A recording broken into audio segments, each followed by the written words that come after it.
In 1683, Vienna was not just a city under siege. It was the final stronghold of Christian Europe against the relentless advance of the Ottoman Empire, the military arm of Islam. The fate of Western civilization, its faith and its freedoms, all hung by a thread as the armies of Islam prepared to breach the city's walls. The tension was not just military but spiritual, a battle for the very soul of Europe. The armies of Islam stood at the gates, one final push, and Christendom might have vanished from the map, but Christian nations, recognizing the existential threat, rallied together. They put aside centuries-old rivalries, understanding that the advance of Islam was not just a political or territorial threat, but a direct challenge to the Christian faith and way of life. The defenders of Vienna knew that if they fell, the heart of Europe would be exposed to a faith and culture fundamentally opposed to their own. Against all odds, faith and courage won the day. The city was saved, and with it, the Christian identity of Europe. This was not just a military victory, but a spiritual one, a moment when unity and conviction turned the tide of history and preserved the Christian heritage of an entire continent. Today, the siege has returned, but it is more insidious. The threat is not an army at the gates, but an ideology that seeks to transform Europe from within. The weapons are not swords and cannons, but laws, demographics, and cultural influence. There is no visible army camped outside, no banners, no cannons, no clash of swords at the city gates. Instead, the challenge comes quietly through immigration, political activism, and the gradual erosion of Christian values. The walls are gone, and the gates are wide open. People come and go, cultures mix, and the old boundaries seem to have faded away. But with this openness, Europe has become vulnerable to ideologies that do not share its foundational Christian values. Modern Europe faces a new kind of invasion. It's not a clash of armies, but a collision of worldviews, values, and ways of life. Islam, as both a religion and a political ideology, is fundamentally different from Christianity, and its growing influence is reshaping the continent. The weapons aren't cannons, they're laws, demographics, and ideologies.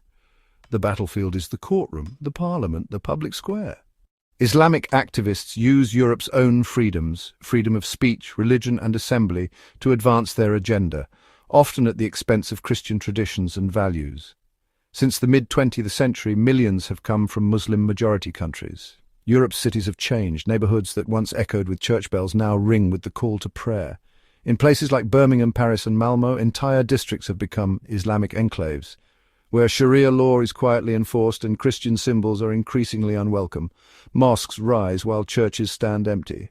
The symbols of faith are shifting, and with them the culture and rhythm of daily life. In some cities, Christian holidays are downplayed to avoid offending Muslim residents, while Islamic festivals are celebrated openly. Birth rates diverge, one population growing, one fading. Muslim families have higher birth rates, while native Europeans are aging and declining. The demographic future of Europe is being rewritten one generation at a time, and the continent's Christian heritage is at risk of being replaced. The dream of a secular, pluralistic Europe is being tested like never before.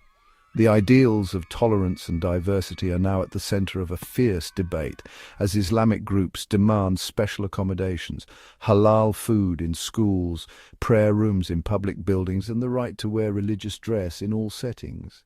But here's the twist. Today's challenge isn't just about immigration, it's about the deeper question of identity, belonging, and the soul of a continent. As Islam grows in influence, Christians are increasingly pressured to compromise their beliefs or remain silent.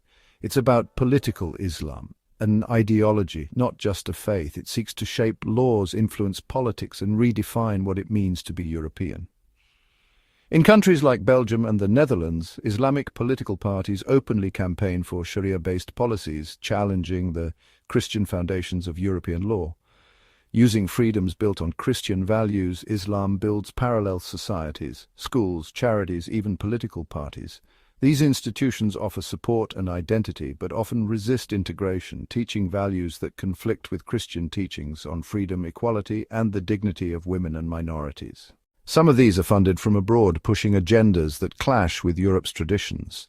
Saudi Arabia, Turkey, and Qatar pour millions into mosques and Islamic centers, promoting a strict interpretation of Islam that is incompatible with Christian values and European freedoms. The goal? Influence, control. submission, not just of individuals but of entire cultures. The struggle is for the heart and future of Europe itself. Christians must recognize that this is not just a matter of coexistence, but a battle for the survival of their faith and way of life. Some leaders warn, if the trend continues, Europe's democracies could crumble, replaced by something very different. In places where Islamic influence grows, freedom of speech and religion are threatened, and Christians face increasing hostility and legal challenges for expressing their beliefs. Others stay silent, afraid to offend. Political correctness and fear of backlash keep many from speaking out. But silence is complicity, and the cost is the slow erosion of Christian influence in public life. But the cracks are showing. The unity that once defined Europe is under strain, and the consequences are becoming impossible to ignore.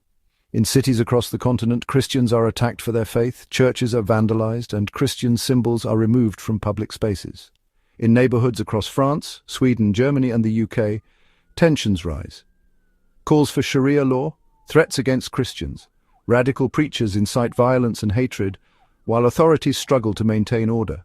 The social fabric is fraying, and fear is growing among native Europeans. Is history repeating?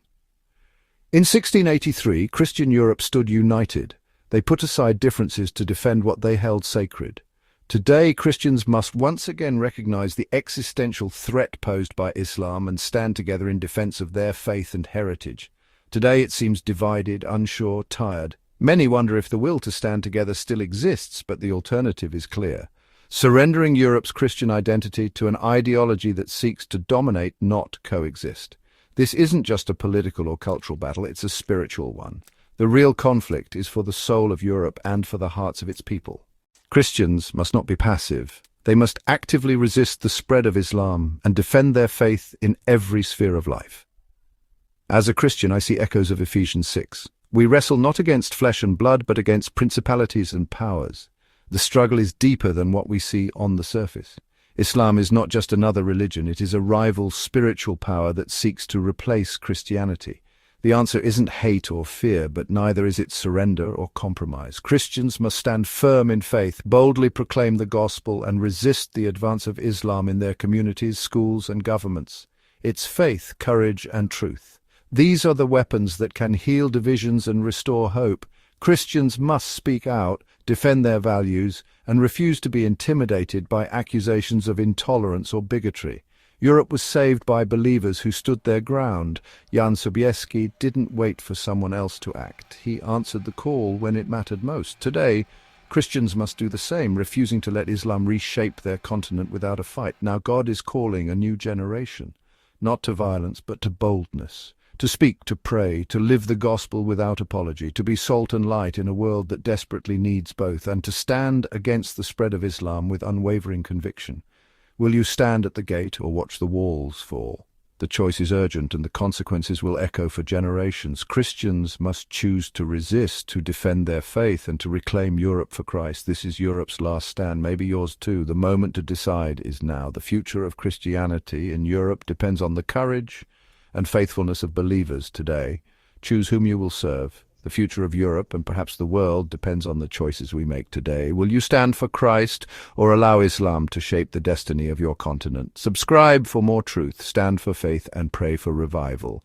Together, let's seek a future where Christianity stands strong and where believers boldly resist the advance of Islam with faith, love, and unwavering conviction.